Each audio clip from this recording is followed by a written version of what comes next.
Welcome, everyone. We are very excited to have you join in another edition of HeroTalks. This month, we will be talking about corporate volunteering and how giving back has been changed throughout COVID, and how Delivery Hero is actually still able to give back, and also how COVID has impacted various social organizations throughout Berlin, and also how they're also able to adapt towards that as well. So I'm Digney Eisner. I'm the manager of corporate social responsibility at Delivery Hero in Berlin, and I will be moderating this panel discussion. And I think it's a really unique time. Obviously, everyone is going through the pandemic, and Delivery Hero is committed to giving back. And it's actually this panel discussion comes at a fun time because we just had Hero Month throughout October, which is our month of volunteering in Berlin. So employees are able to give back and volunteer throughout the month. And this year, for obvious reasons, it was very different. We had to adapt towards shifting our volunteering to be virtual, and we were very committed to giving back. But yeah, it was a lot of Zoom meetings where social distancing if we did have an in-person event, but we still were really committed to make it work because one of our core values is we're heroes because we care. So within our panel discussion today, we have Jessica from Berliner Tafel, Carys from ReDi School, and Lisa from Delivery Hero, who is also a colleague of mine and a volunteer champion. And we'll go through some introductions in a little bit, but I can just say that I've had the pleasure of personally working with all of them, and something that's really special about my job, and I'm obviously very biased, but I get to work with people like the three of these individuals on a daily basis, and they're very dedicated to making the world a better place. And I'm not just saying that, they really, really are. So I'm very happy to have this opportunity to have a discussion with them. So the panel will be very informal. It's just more of a discussion, lots of questions. There will be an opportunity for the audience to also ask questions. So if you're watching via the webinar, there's a Q&A portion where you can put in your questions. And if you're watching from Delivery Hero, you're through the live stream on Workplace, you can put your questions into the comments for any of the panelists here.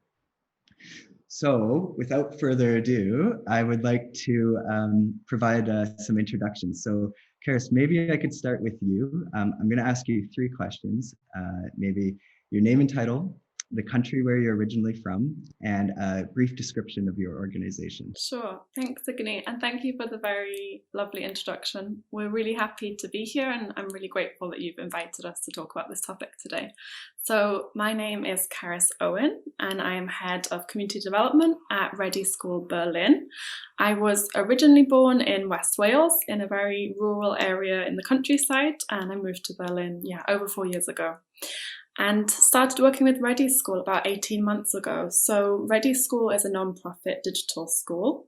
We collaborate with a huge community of volunteers, so volunteer teachers, mentors, career coaches and trainers, and we offer educational programs and also career development services around the topics of tech, IT, intro to computer skills. And our aim is to support underrepresented communities with a focus on learners with forced migration background. So people that are really interested in learning new skills and finding new opportunities in Berlin. And very happy to be here and speak with you all today. Jessica, maybe you can ask or answer the same three questions. So your name and title, the country where you're originally from, and a little bit about your organization. Sure, and also thank you for the invitation. I'm really glad to be here. So I'm Jessica. I am originally from Guatemala, and I've been living here in Germany for 10 years now. And I'm currently working at the Berliner Tafel in international coordination and volunteering. And so the Berliner Tafel is an organization that rescues unsold food from supermarkets, bakeries, farmers, and everybody who wants to donate. Then we sort it and redistribute it to people who are in need. We distribute to social programs, and we distribute through 45 distribution points all around Berlin. And through these channels, we reach about 125,000 people in Berlin. And we are the first organization of this kind in Germany, and we're founded back in 1993. That's very impressive, and I know both ReDi School and Berliner Tafel offer both very needed services of different kinds throughout the Berlin community. So thank you for both joining us today. Lisa, maybe I can ask the same three questions to you. So what is your name and title? Which country are you originally from? And could you provide a brief description on what a volunteer champion is at Delivery Hero? Yes, of course. Thank you also for inviting me today. I'm so excited to represent also the volunteer champions. Yeah, I'm Lisa. I joined Delivery Hero 4.5 years ago, and I'm an employer branding manager. And I'm from Germany, actually. And yeah, I'm a volunteer champion actually for the third time. And what it means, I will describe quickly. So volunteer champions are a group of volunteers from our company who actually function as community ambassadors. So they manage the relation to NGOs with NGOs and encourage our employees to volunteer. And they are basically organizing the entire event from Delivery Hero side. So it's a super exciting job to do. Lisa, it's probably fairly obvious, but Lisa and I work very closely together, especially throughout Hero Month to organize some of the events that are going on. I quickly want to have a little bit of an icebreaker question as well, because Delivery Hero is obviously very surrounded by food. Could we quickly, each one of us, go through what was your favorite childhood dish? So Carys, maybe I can start with you. Okay, thanks. I will go back to my roots. So I mentioned I'm from Wales, and there is a traditional dish called cawl, which basically means like soup or broth. And I can remember my nine, which is grandmother, always making this. It's a veggie soup, sometimes with lamb, although I'm vegetarian now. And she used to also put some dumplings in it. And it was always a very special occasion to eat this cawl. So that was definitely a special dish in my childhood. Ooh, that sounds good, actually. Yeah. Jessica, maybe I can ask you, what was your favorite childhood dish? I think I'm gonna have to go more for a snack than a dish, an actual dish. But in Guatemala, the people still like chopped up fruits with like salt, lime, and chili powder. And it's just like a great snack. You can get like mango or oranges or whatever kind of fruit you want. And it's just like super refreshing, and yeah, I just love that. I actually do it here in Germany sometimes too for myself. That also sounds good. I think it's also just right around lunchtime in Berlin, so I think everyone will be hungry after this panel discussion next. Lisa, what was your favorite food from your childhood? Actually, it's quite similar to what Carys described. So every Tuesday I went to my grandma, and she always made carrot stew for me. Like every Tuesday I got carrot stew, and I loved it. So I think when I get to eat it today, it still reminds me very much of my grandma and my childhood. That sounds really great. Perfect. So now what we can do is we can move into some of the questions that we have, and I know that our audience is also keen to learn about as well.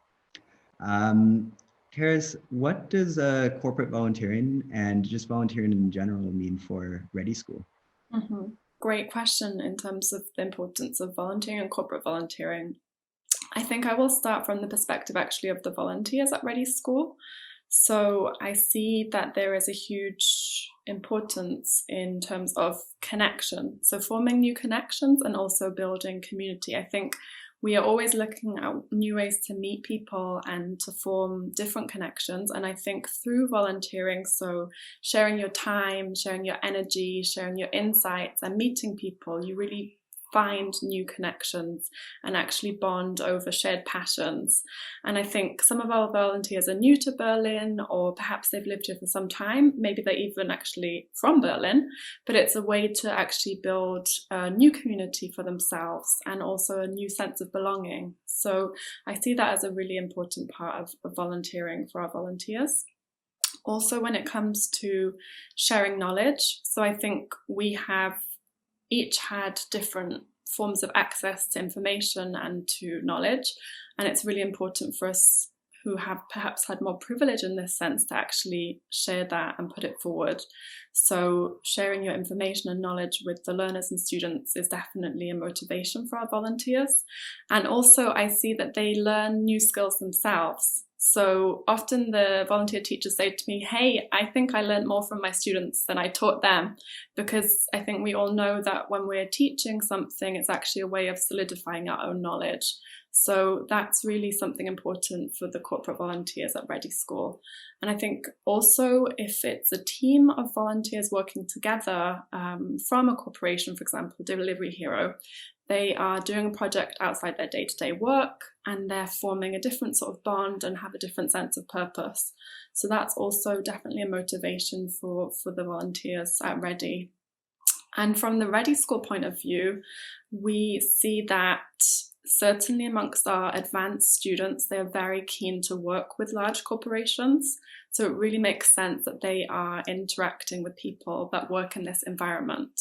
So our teachers, our mentors, our coaches that work, for example, for corporate organizations, they have this huge range of skill set, but also really practical knowledge of the projects that they're running, of real case studies that they're working on, and they can bring this to the classroom and share it with the students. So that's of huge value to our learners. We see that they also become role models for the students, so they can talk about their career orientation, their journey, and this was a very special moment in the Hero Month activity with the engineers. They really gave personal anecdotes of how they reached this point in their careers, and so they become role models for the students. And finally, I would say that corporate volunteers offer our learners and ReDi School a huge network and connections with other people that are working in Berlin within the tech industry, for example. They can offer further training, guidance on how to keep learning, how to maybe move into junior roles or to internships. So it becomes this exchange because also they see the skills that our students have, the passion, the motivation, the energy to get started and get working, and they can also then offer ideas about job postings, perhaps internally. So it becomes this real exchange, I think, and that's why we're so pleased always to work with volunteers that have these insights. And yeah, I would really encourage everyone to give it a go. And I know from firsthand working with the people that have volunteered at ReDi School, either teaching the courses or also participating in some of the workshops that we've put on in the past. They also really appreciate it, and I think the connections thing is a really big part. Connecting with the students and actually being able to provide a difference, because a lot of the people at Delivery Hero have a lot of diverse backgrounds as well, and they're able to provide their expertise towards some of the students. So I think that's a really great thing. So Jessica, I guess the same question. How does Berliner Tafel rely on volunteers and corporate volunteering? I think for the Berliner Tafel, like volunteering, it's basically essential to do our work. As a nonprofit, or like non-governmental organization, we really rely on donations and volunteer work to carry out the task. So we have volunteers every single day helping out. So it's great to be able to work with great groups such as Delivery Hero that bring all this fresh input. And I really think Carys touched up on very different topics that I would like to highlight. That, for example, this creating bridges between people with different backgrounds. Creating awareness within society for people that have a different background, that have a different situation, and learning from each other. I mean, I don't go to work any single day without learning something new, and that's just a very great thing when you work into the Tafel and you have so many different people. You can learn from everyone,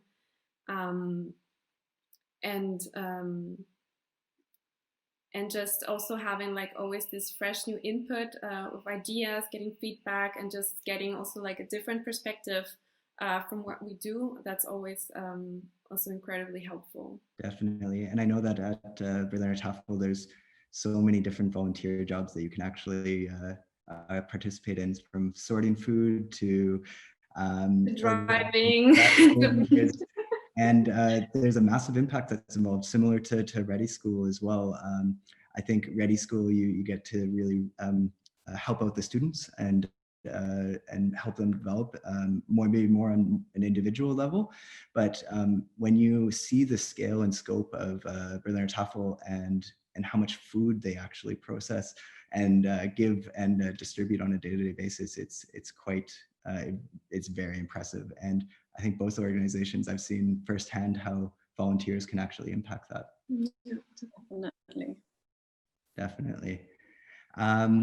Lisa, can you maybe describe why volunteering for you is important as an employee and a volunteer champion? Yeah, I mean, corporate volunteering is super important to me nowadays. I think also with the increasing importance of large companies as delivery hero in the modern society, I personally believe that, companies hold the responsibility also to give back and to care about the communities they are operating in. So I believe with more than 27,000 employees globally, a company like Delivery Hero can really create an impact in giving back. And also from my employer branding side of view, I know a lot of employees and also a lot of people are nowadays looking for companies to work for that offer corporate social responsibility opportunities. So I think it's also super important from this point of view. On a personal note, I truly believe in volunteering also because it opens your horizon. As Jessica and Carys already mentioned, you learn so much about different people, different perspectives, different experiences, and creates a lot of empathy for each other. And it's super rewarding. It's always very rewarding to volunteer in any way, actually. And you also learn a lot of new skills actually when you volunteer. For example, you manage maybe your first project, you manage your first stakeholders, external stakeholders like NGOs or other volunteers. So yeah, there are a lot of learning opportunities as well. I think you all highlighted on one main point, which I mean, I also really appreciate as well, which is the connectivity of people. It really offers an opportunity to either meet other colleagues that you might not have met through corporate volunteering, or also other people from the charity or other people from different walks of life that you normally wouldn't you wouldn't be able to experience. Lisa, just because I know that you've had a vast history of volunteering and you're very dedicated to giving back. Maybe you can describe Lisa, for any of all the people watching. Lisa is one of the main reasons why we've been able to work with ReDi School. So maybe you can tell the story about how you brought ReDi School over and introduced it to Delivery Hero. Yeah, I was already in touch with ReDi School many years ago, actually before I even joined Delivery Hero. And so when we started initiating corporate volunteering opportunities actually a couple of years ago at Delivery Hero, I instantly thought of ReDi School because back then I already loved their concept and I really could see how collaboration could be a perfect match. And so, I reached out back then to ReDi School and we started collaborating in different ways. We organized career workshops already, and this year we had this technical interviewing workshop. So it's been a growing collaboration with ReDi School that I'm super excited about. And you touched on the virtual volunteering this year, which kind of goes into our next segment, which I'm sure everyone is dying to talk about, or maybe not wanting to talk about because it's an unfortunate thing, but the reality that we're in now is with COVID is we're having to volunteer virtually or very socially distant as the virus is continuing to spread, and it's a very unfortunate thing, but we obviously really still need to give back, and the social organizations still need to continue to help people as well. So Carys, maybe you can tell me a little bit about how when COVID hit, you were able to adapt. Mm-hmm. Sure. So I think the whole scenario and situation with COVID has really highlighted to us, the ReDi team, the relevance of digitalization. So actually the importance of bridging this gap and of the existence of a digital divide in our society. So it's really reinforced to us, okay, and to the volunteers, this is our mission. Nobody should be left behind without access to digital skills, especially during a global pandemic. So it's been somehow bittersweet in that sense, because it reinforces this idea of what we're doing at ReDi School. And I think we faced really two main challenges. First challenge was, okay, how can we keep our community, teachers, volunteers, students safe? And second challenge, while keeping them safe, how can we make sure that their educational journeys are disrupted as little as possible? So these were the situations that we were really considering, and we had to take a really targeted approach, because we have really different programs with a range of students who, for example, have never used a computer before, all the way up to really advanced students who are already preparing for front-end web development and studying React at an advanced level. So it took a huge amount of planning from our side, imagining different scenarios, thinking about, okay, always at the heart of it, okay, what is the community needs? What would their preferences be, which involved very much checking in with them on a regular basis. And also, what challenges are they facing? And we had to do all of this, obviously, keeping in mind and staying very close to the guidelines for safety, for hygiene measures from the authorities. So some specific examples, for example, from our kids program. So normally there is a coding caravan project, which involves going on site to the social housing for children with forced migration background. And we weren't allowed on site anymore. So the team had to be really creative and think, okay, what can we do? And they ended up putting together packages to post with material to still try and keep the children engaged, even though we couldn't go on site. For the digital literacy level, which is the women and the youth program, this is the group of students that don't have computer skills. So they're usually learning, okay, to use a mouse, to use a keyboard.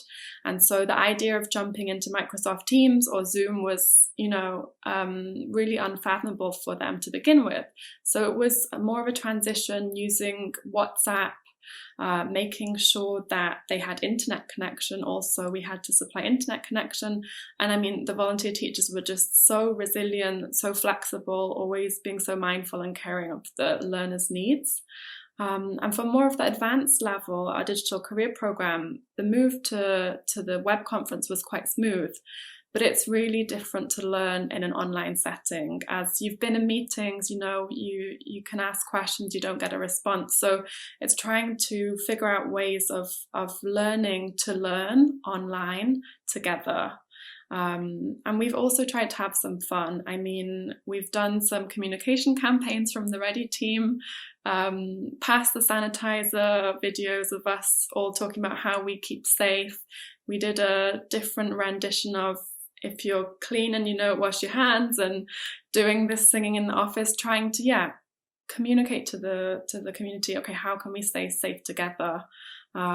We've run different ways of staying connected. For example, we had a quarantini meeting in the evenings, or we set up a coffee and chat online. So you're randomly matched to anyone just to meet them for coffee online. So really trying to think about how can we still reach everybody, because I think one of our main values is inclusion, making people feel welcomed. They're part of something, and we don't want to lose that feeling, even though we're online. So lots of creativity and resilience, I think.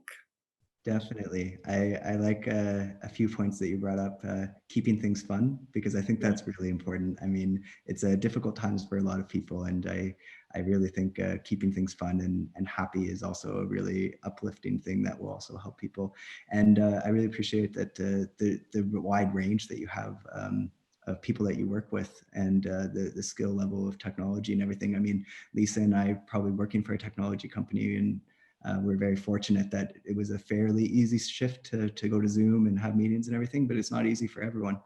One follow-up question that I have quickly is, are you still transitioning to it, or is it kind of evened out and is it kind of normal now?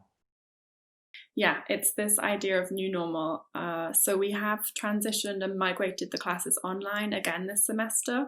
We started with different scenarios, some doing blended learning, so one class a week in person, because we really valued the person-to-person interaction.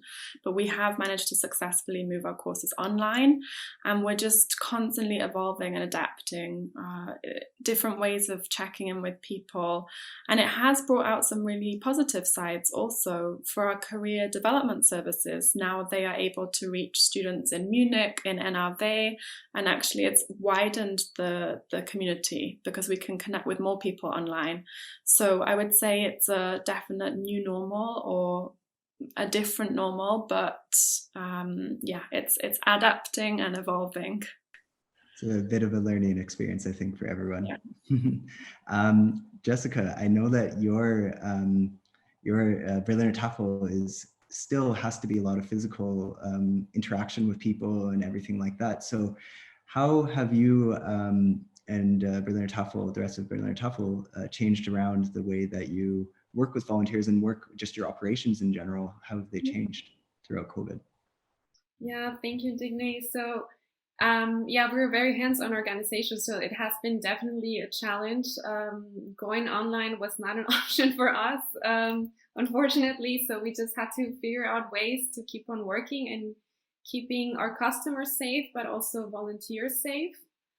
When the pandemic started, we really had to act very quickly. I think it was like within 3-4 days that we really had to scale up our operations because 43 out of the 45 distribution points closed. So we had to move all that work to our headquarters. And we suddenly needed like more cars, we needed more space, we needed more volunteers. So it was just about really scaling up everything. And for this, we had to get a new warehouse, which is, I think, like 20 times as big as the old warehouse that we had, just in order to have enough space for the food that we rescued, but also for the volunteers, so that they could keep distance from each other, so they could keep safe.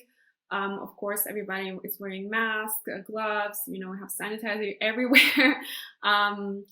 So these are some of the measures that we established just to keep on working. And yeah, as you both have said, I mean, it has been like an ongoing learning experience. I think externally it was these measures that we just keep establishing. For example, we also needed to think about how we were going to deliver the food to our customers. And in the beginning, we were delivering them bags of groceries to their homes.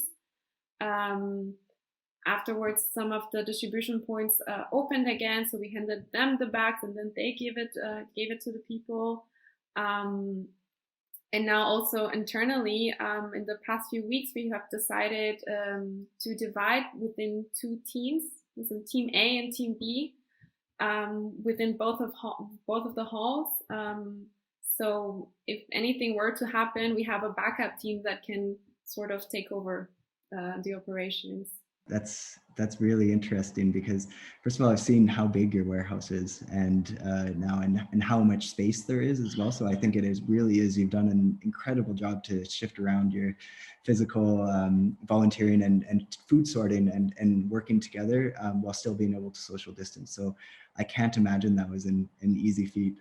And from the sounds of it, you're still adapting towards how everything is changing. But overall, is it working? It's operational and it's going well? Yeah, we keep working. I mean, that's our priority, that people get the groceries. And we're just trying to figure out new channels, better ways of communicating, like within the team, not that we're separated, because as you said, like for us, it was not normal to do Zoom calls.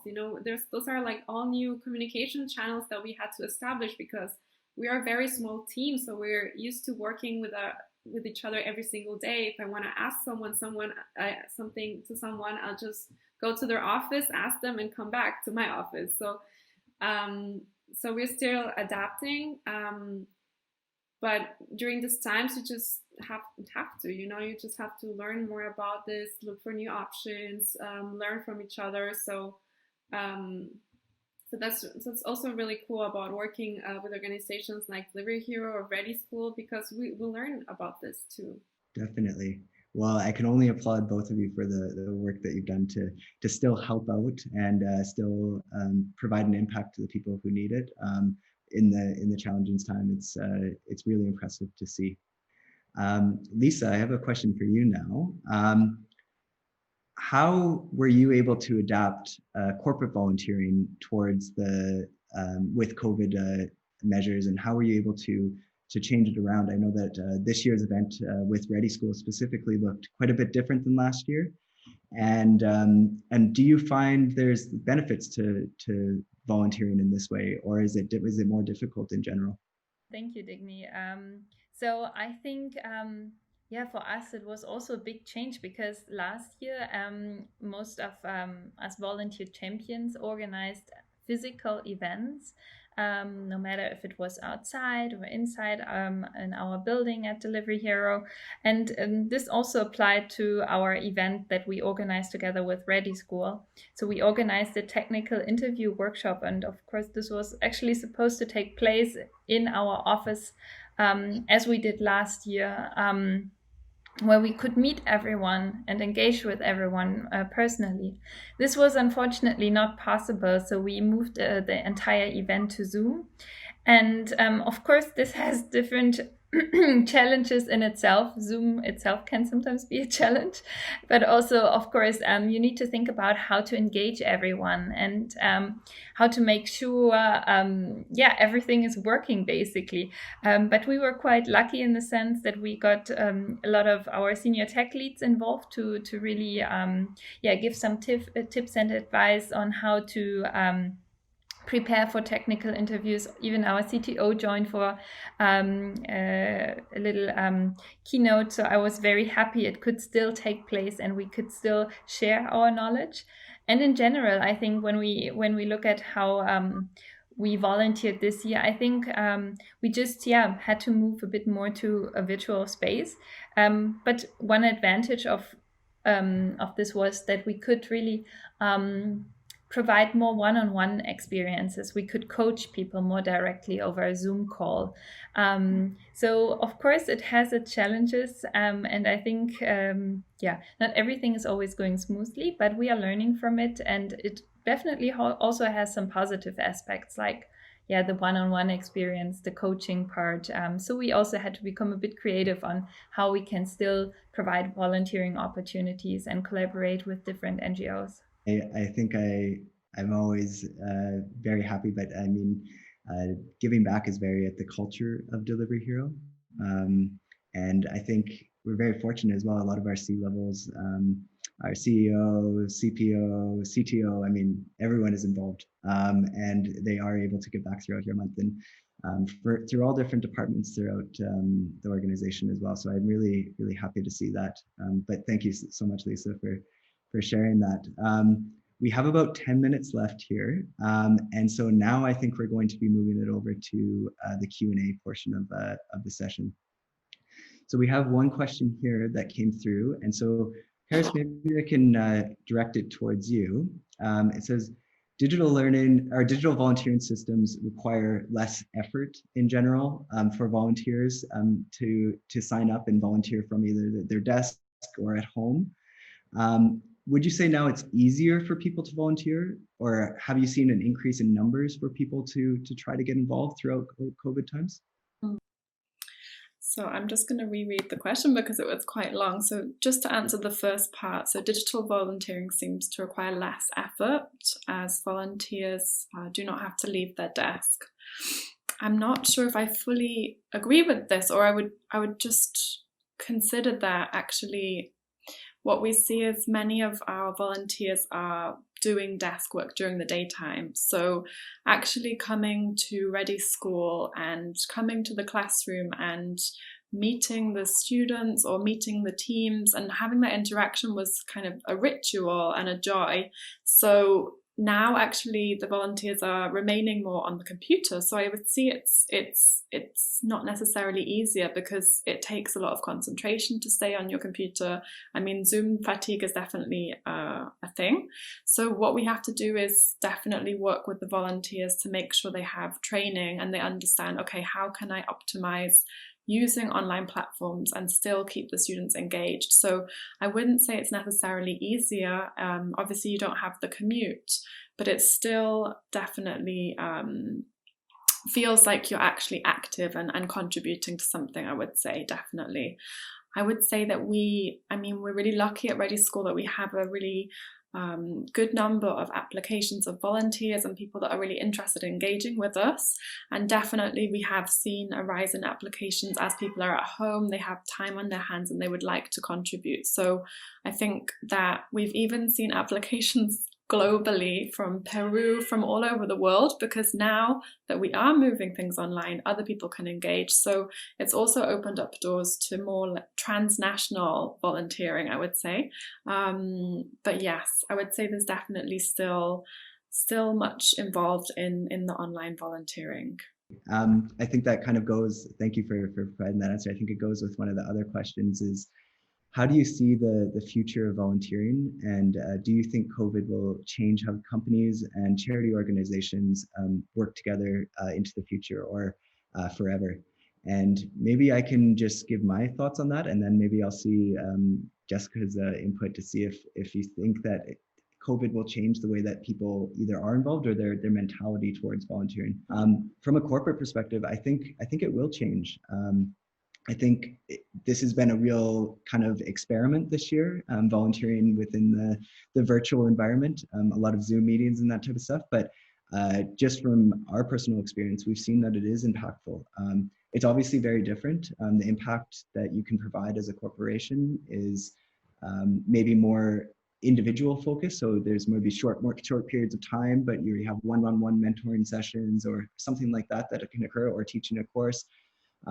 But I think the ability for people to volunteer internationally, like you just said, Carys, like I think with Delivery Hero, I've been offices all over the world. I think that just kind of opens up the doors to working with one charity in Dubai or in Berlin or in Canada somewhere, and being able to create diverse volunteers from all over. And I think that's going to be a real interesting way, which I think the future of volunteering will go.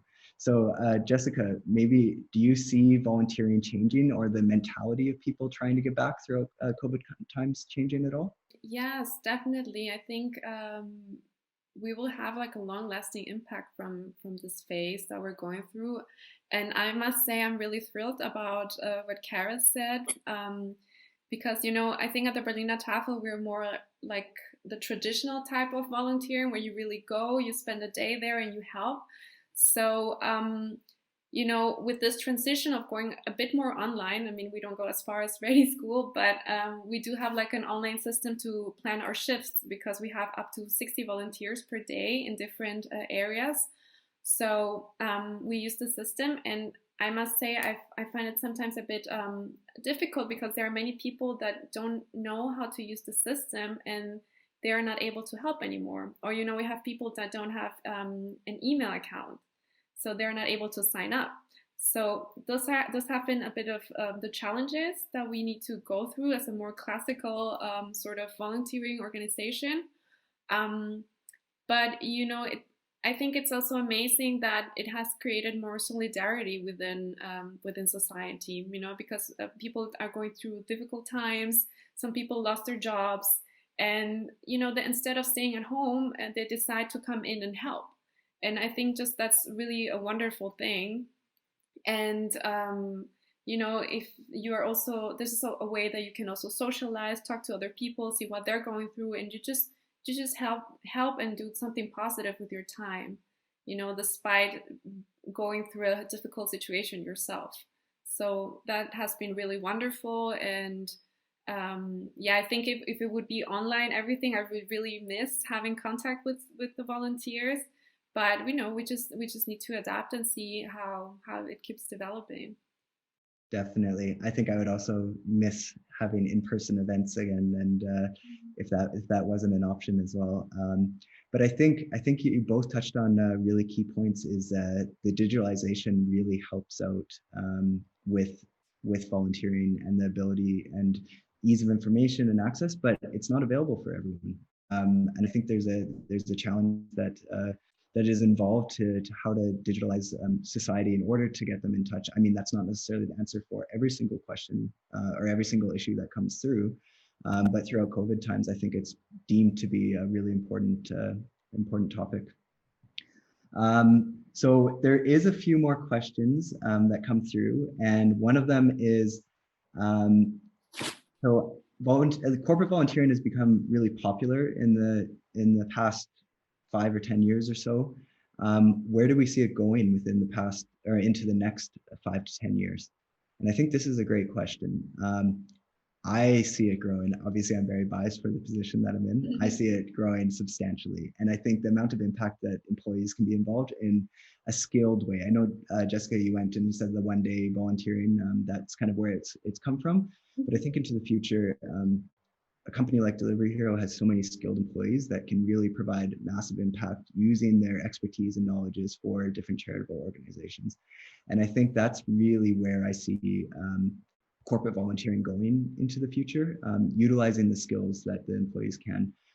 But I'd be curious to see, Lisa, Jessica, Carys, if you want to in on that, if you where you think volunteering could go in 10 years, especially with this COVID change around as well. Maybe Carys, I'll ask you. Yeah, I mean, I think that Jessica raised this really important point about solidarity. I really think that our experience now, our lived experience, will have impact on how we think about how we want to spend our time in the future. And I think that will play into HR teams within corporations to consider, okay, it's very well that we are in this position, but there are others that are not. And so we should really integrate this as part of our vision. I think that we are becoming more aware of different scenarios in the world, of different scenarios within societies because of access to information and media. And so as we become more aware, we become more conscious. And through consciousness, I think we realize actually we need to share. And so my hope really is that it becomes something that is really recognized and valued, for example, at Delivery Hero, and it becomes a wider practice, because I think we cannot live individually. We need to live as a community and to show solidarity. So my hope really, and also my real vision is that it will continue to grow, and perhaps we could use the word trend, which was mentioned in the question, but I think it's there for good reason. So I really have high hopes. And Lisa, quickly, as the last question before our time is up for today, do you see, from a volunteer champion perspective, an increase in the appetite to volunteer from employees? Yes, definitely. I remember times when I initiated it among some other peers at Delivery Hero. We were a small group who kind of wanted to volunteer, and we really grew the Hero Champions, the community around volunteering, and I can see how there is more and more demand for it, especially also among the new joiners. I feel like everyone is asking me about volunteering opportunities, and I'm very excited to say, obviously, that we do have volunteering opportunities. So I'm eagerly connecting everyone to Digney at the moment. So I think there is a lot of appetite for volunteering, and I'm glad that we do have a team taking care of it. And with that, I want to say thank you to Lisa, Carys, and Jessica for coming on today and having this panel discussion. It was really insightful into some of the topics that, I mean, I talk about on a daily basis, but I think a lot of people are very curious about. And so I can just say thank you to that. And I can also say thank you to the audience, for everyone watching today, either at Delivery Hero or over the webinar. And I hope everyone stays safe as well. Thank you so much. Thank you.